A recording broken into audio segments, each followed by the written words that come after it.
Friends, মোৰ অন্য এটি ভিডিঅ'লৈ আপোনালোক সকলোকে জনাইছোঁ স্বাগতম। আমি দৈনিক ব্যৱহাৰ কৰি থকা এবিধ খাদ্য হৈছে হালধি। এই হালধি কেঁচাইও খাব পাৰি আৰু হালধিৰ গুড়ি প্ৰতিদিনে চব্জিত লাগি থাকে। সেইবাবে হালধিৰ গুড়ি প্ৰস্তুত কৰাৰ আগতে এইখিনি ভালদৰে সিজাই শুকুৱাই ল'ব লাগিব। তাৰ পিছতহে আমি ইয়াৰ গুড়ি পাম। সেইবাবে আমি হালধিখিনি ভালদৰে ধুই তাৰপিছত ইয়াত পানী দি সিজাবলৈ লৈছোঁ। সিজোৱাতে কিন্তু ভালেখিনি সময় লাগিব, প্ৰায় 4-5 ঘণ্টামান সময় লাগিব। এয়া মাজে মাজে আহি এইখিনি ভালদৰে লটিয়াই দিছোঁ যাতে ভালদৰে সিজি যায়। হালধিৰ গুড়ি বনোৱাটো একেবাৰে সহজ নহয়। এইখিনি সিজোৱাৰ পিছত আৰু ৰ'দত শুকুৱাই তাৰপিছতহে গুড়ি কৰি লোৱা হয়। মাজে মাজে এইখিনি ভালদৰে তলৰ পৰা লটিয়াই দিব লাগিব যাতে ভালদৰে সিজে হালধিখিনি।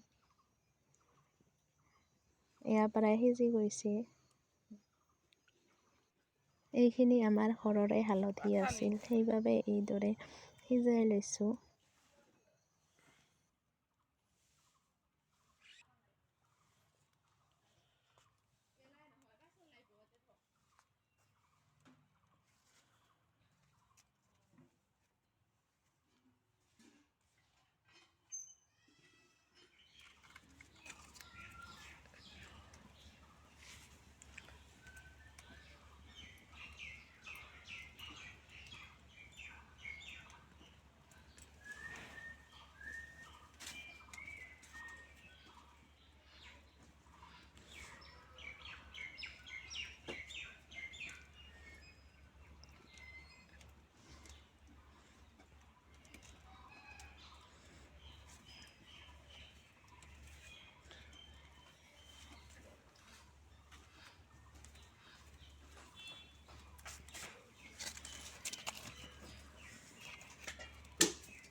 এয়া হালধিখিনি সিজোৱা হৈ গ'ল।